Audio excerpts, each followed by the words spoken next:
You know, all last year, I was touring with arguably one of the greatest, if not the greatest, living comedian, Chris Rock. Me and him toured all year last year. And right before that tour started, Chris was involved in what we blacks might even consider a goddamn 9/11. Chris got slapped in the face at the Oscars by Will Smith, which was one of the craziest things I'd ever seen. In fact, if you watch it live on television like I did, when it happened, I thought it was fake. I did, and I wasn't sure, so you know what I did? I waited, because I'm like you, I know Chris. I waited like 30, 40 minutes, as long as it would take him to get to another party. And I called him on FaceTime, and he picked up. As soon as he picked up, he said, "You was the only nigga I had to answer the phone for." Apparently, Obama and Oprah, everybody had called this nigga to see if everything was all right.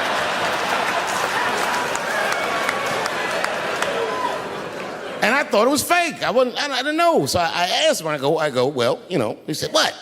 I said, "Well, did it hurt?" And he said, "Yes, nigga, it hurt." And then I knew that it was real. And then, and only then, was I offended.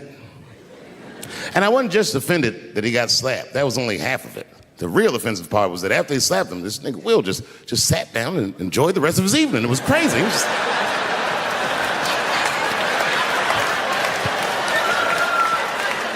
The fuck is this?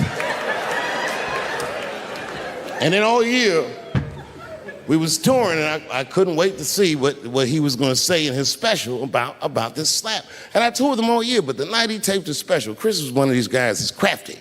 You never know what he's going to say until he really says it. So I went to see him tape his special. He taped it right up the street in Baltimore. Now, you guys are from D.C., so you know about Baltimore. We all know that through the years, D.C. has been through some very, very tough times. Sadly, Baltimore is still in a very tough time. Not everybody in the world really can understand the depth of Baltimore. Baltimore is so desperate that Tupac and his mother moved from Baltimore to Oakland for a better life.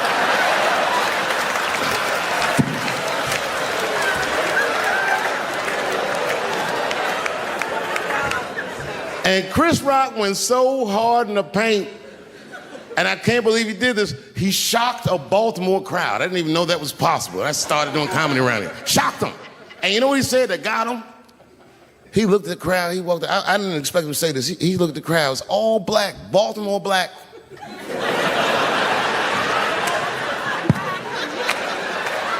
Even if you rich and black in Baltimore, you know them niggas is traumatized about something. And Chris shocked him, and this is what he said. He went to that crowd. He said, "I refuse to be a victim." And the crowd said, "Oh." And I was backstage looking like, nigga, watch the tape.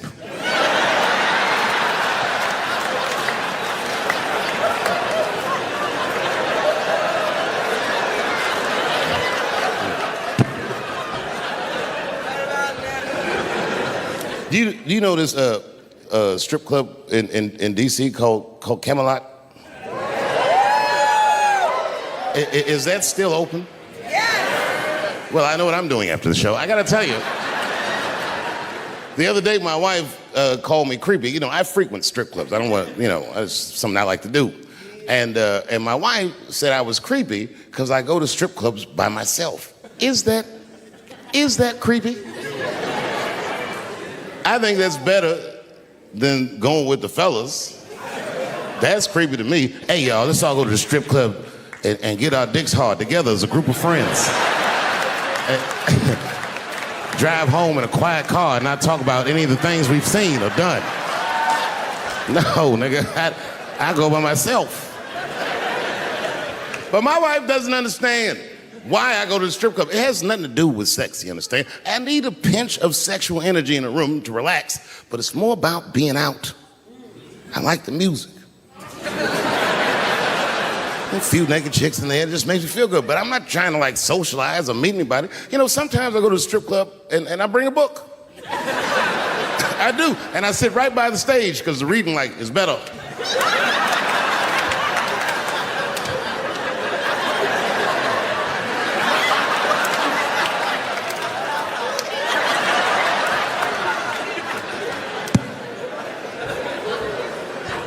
One time I went to a strip club, and this is weird. I don't know why. The stripper, for some reason, told me her real name. I know, so I left. She didn't understand. She was like, "Where are you going?" I was like, "Good night, Deborah."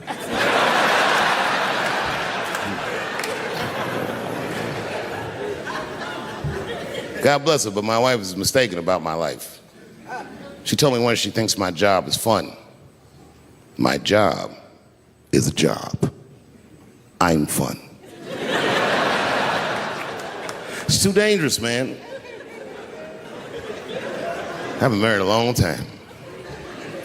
I have, man. You know, I talk a lot of shit about my wife, but I love her very much. In fact, you know, you guys wouldn't believe this about me. I'm a jealous husband. It's true. Yeah, let me tell you something. One time I thought my wife was cheating on me. Yes, nigga, yes. That was one of the worst days of my fucking life. I couldn't take it. And I'm embarrassed about it now, but I can talk about it. You know what I did? It's fucked up, but I did do this. I waited. I waited for her to fall asleep. And when I waited a long time, she's Asian. I couldn't tell if she was asleep or not. I was looking at her.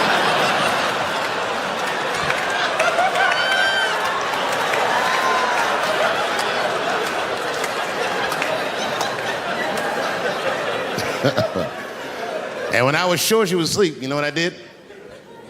I stole the iPhone, took it downstairs and started trying out passwords to see if I could open it.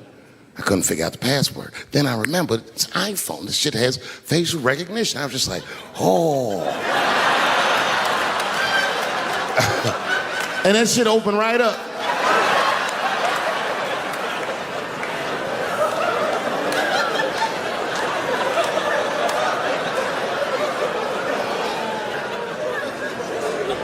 And I saw a text message in there from a fella named Earl. I don't know anybody named Earl. I woke her up out of her sleep. I said, wake the fuck up. Who the fuck is Earl? And she said, David, what are you talking about? Oh, don't you play dumb with me, bitch. I done opened your phone. Who is Earl? And she said, oh my God, David. That's gay Earl from the hair salon. I said, word, what am I, a dummy? How am I supposed to know this nigga is gay? And she was calm. She said, read his text and look at his pictures. I started reading the text. This fella sure does spell girl with a U a lot. And I switched over and looked at his pictures, and I couldn't believe it. This fella looked gay and still pictures. His mouth was open in every shot.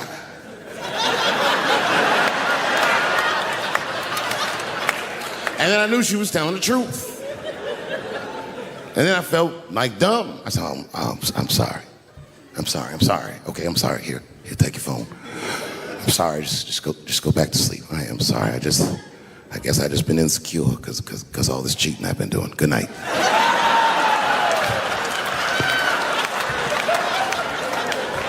And she didn't let me leave. She said, well, since you want to wake a bitch up, and then she pulled my phone from under her pillow. I said, what the fuck? She said, who is this bitch in this picture? I said, how'd you open that phone? She said, it was easy, nigga. All I had to do was mash my nose and go like this, and it opened right up. I said, what the fuck? She said, who is this bitch? I said, give me that. Oh, girl, relax. That ain't no bitch. This is my friend, Deborah. You know, if you black in show business and do too well, it's scary, nigga. Like, you gotta get the fuck out of the casino while the getting's good, while you're still winning. If you don't walk away from the table, that's how niggas get Kevin Harted. You already know. That's my man. I'm just saying, if he got a sex tape out, Well, it's just a matter of time for me.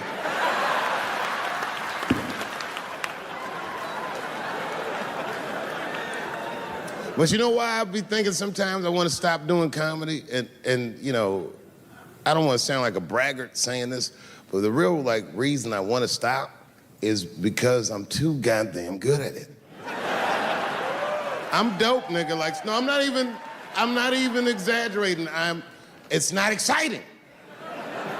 Every night before I come out on stage, I'll be backstage I'm sure this is gonna go well. And it always does. I'm so good at writing jokes, and this is not even an exaggeration. I actually write jokes backwards. I will write a punchline with no particular setup in mind. I just put it on a scrap of paper, and I'll throw that scrap of paper in my fishbowl. I have a fishbowl in my house filled with random punchlines. And every once in a while, I'll shake the bowl, and I'll dig in there and just pull one out and see if I can make that shit work. And I picked one for this special. It's not an easy punchline to pull off. Are you ready? Yeah. Here it goes. The punchline is, so I kicked her in the pussy.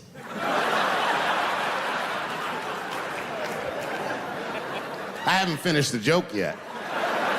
I just know whatever happens in the beginning of the joke, at the end of the joke, for some reason, I'm gonna kick somebody in the pussy. And it's going to be hilarious. And you know what's weird? I've always been this talented.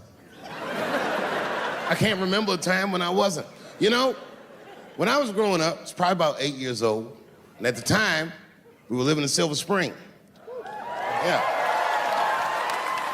Yes. Common misconception about me in D.C. A lot of people think I'm from the hood. That's not true. But I never bothered to correct anybody because I wanted the streets to embrace me. As a matter of fact, I kept it up as a ruse.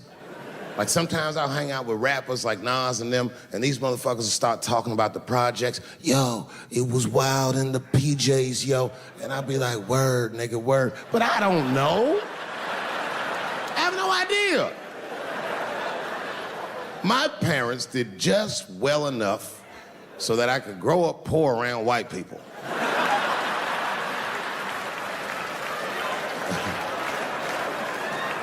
And to be honest, when Nas and them talk about the projects, nigga, I used to get jealous because it sounded fun. Everybody in the projects was poor, and that's fair. But if you were poor in Silver Spring, nigga, it felt like it was only happening to you.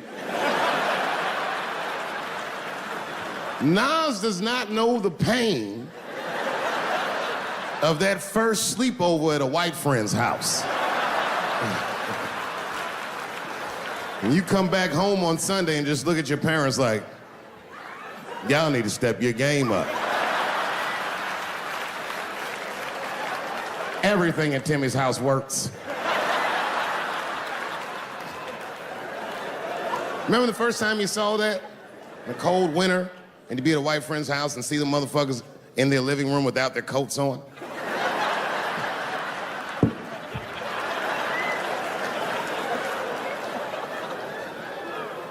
Timmy was one of my first white friends, in my life, man. He was a good dude, too. He moved to Silver Spring from Utah, of all places.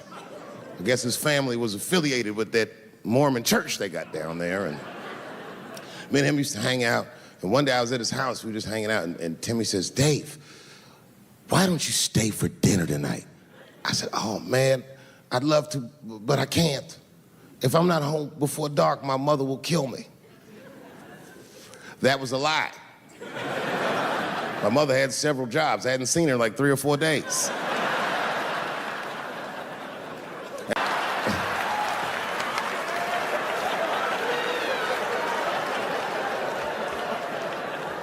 But then old Timmy threw me a curveball I wasn't expecting. He said, well, it's too bad you can't stay, Dave, because Mom made stovetop stuffing. I said, what the fuck, stovetop? Well, hold on, nigga. Let me make some phone calls real quick. I had seen that commercial so many times, I had dreamt of getting my hands on some of that stovetop stuffing. And finally, I met a motherfucker that actually had a box of stovetop in the house. I couldn't miss this opportunity, so I pretended to call my mother. And then I came back and I said, Timmy, you're not gonna believe this great news. Mom said I can stay. And he said, fantastic. He said, why don't you come with me and we'll help set the table and then we can say the blessing. I had no interest in setting this motherfucker's table or saying these crazy ass Mormon prayers. I just wanted that goddamn stuffing. So I told Timmy, I said, you know what, I'd love to help, but let me go wash my hands first. My plan was simple. Wash my hands slowly, and by the time I'm done, the table will be set, the blessing will be said, and all that there will be left to do is eat. Went to the bathroom.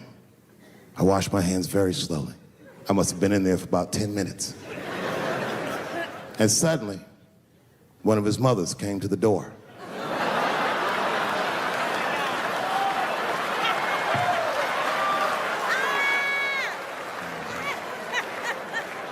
She was like, hi, David, right? I said, yes, ma'am.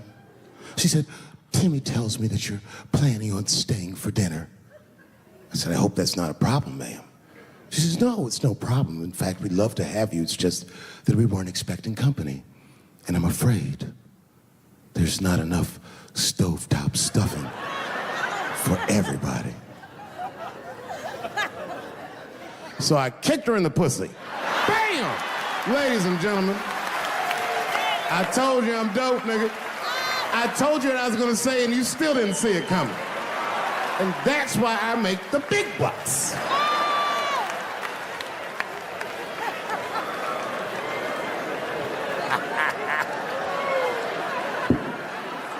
Oh my God. But there's a more important reason that I would stop doing comedy right now.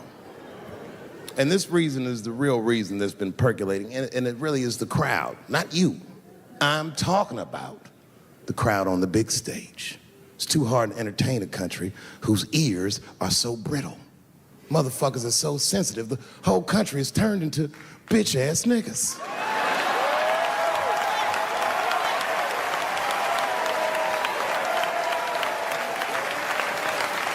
Everything you say upsets somebody. You know, I can remember when it all started. It was when I was doing Chappelle's show. When I was doing Chappelle's show, I used to do the show, and then on the weekends, I do like concerts and shit like that. So I'm doing a concert, and there was a couple in the front row, beautiful couple. The wife was obviously Asian. You could see it in her face.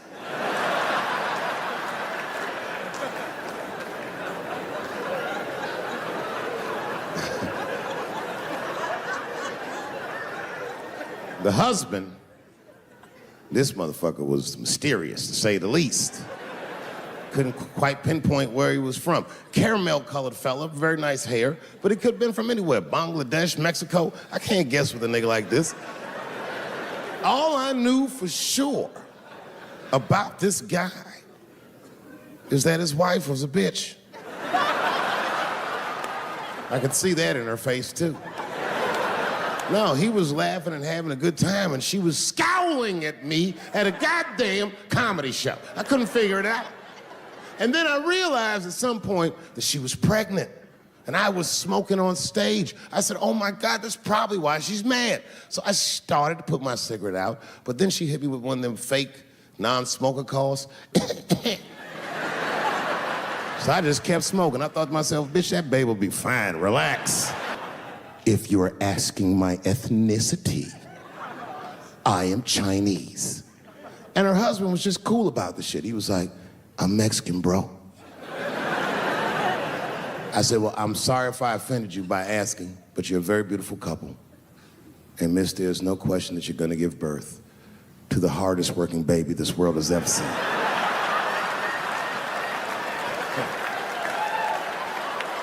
That's not a bad joke. She got very upset. She got up to leave immediately, but she didn't just leave. She had to take one last dig at me on the way out. I will never buy one of your fucking DVDs again, Dave Chappelle. I said, ma'am, with all due respect, Chinese people don't buy DVDs.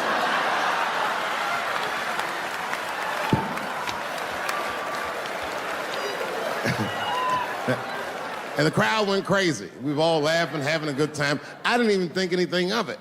And then just 3 days later, this lady sends a fucking letter to my promoter telling him not to book me for shows anymore because I was, quote, racist, and I'm quoting her, insensitive to the nature of my interracial marriage. I was like, word, bitch, I was.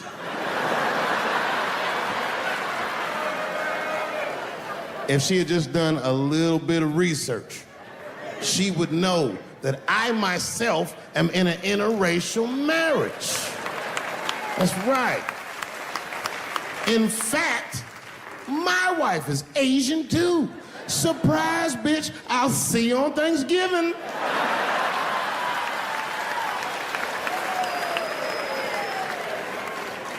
But my wife's not Chinese. She's Filipino. That's right. And our kids are Puerto Rican somehow, so there you go. But I don't give a fuck about interracial marriage. In fact, you know what? My mother is half white. A lot of people don't know that. Well, all right, you were a little too excited, but okay. A lot of people don't believe me when I say that, but it's true. You can't tell looking at me, but if I grew my hair out, you would think you was at a fucking Cat Williams concert. My shit is beautiful. But motherfuckers are just taking it too far. I don't know why or how everybody got this goddamn sensitive. You know who hates me the most? The transgender community. Yo, yeah, these motherfuckers. I mean, I didn't realize how bad it was. These motherfuckers are really mad about that last Netflix special.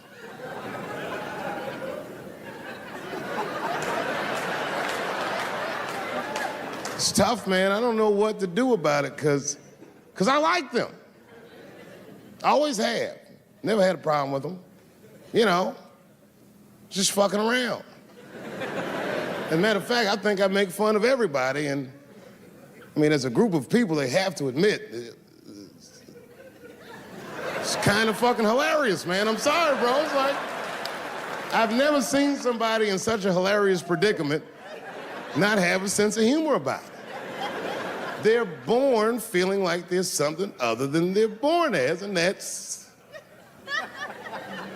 kind of funny, you know? I mean, it's funny if it's not happening to you. It's like that white black bitch that's in the news all the time. Rachel Dolezal. She always says that. She's a white woman, but then she dressed up like a nigga and shot her way up to the very top of blackness. And I always wanted to meet her just so I could understand. I just wanted to like have dinner with her so I could just look in her eyes and call her a nigger to her face. The fuck is that bitch talking about? I identify black. That is trans talk, ladies. Stop biting. Stop biting. There's a big difference between her and a trans. The difference between her and a trans is I believe transgenders. I don't understand them either, but I know they mean what they say. Them niggas cut their dicks off. That's all the proof I need. I've never seen somebody just throw their dick away. Don't need it.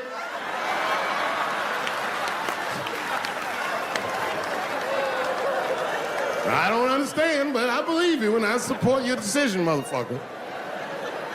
But how far is Rachel willing to go? What is Rachel willing to do so that we blacks can believe that she believes she's actually one of us? Bitch, are you willing to put a lien on your house so that you can invest in a mixtape that probably won't work out?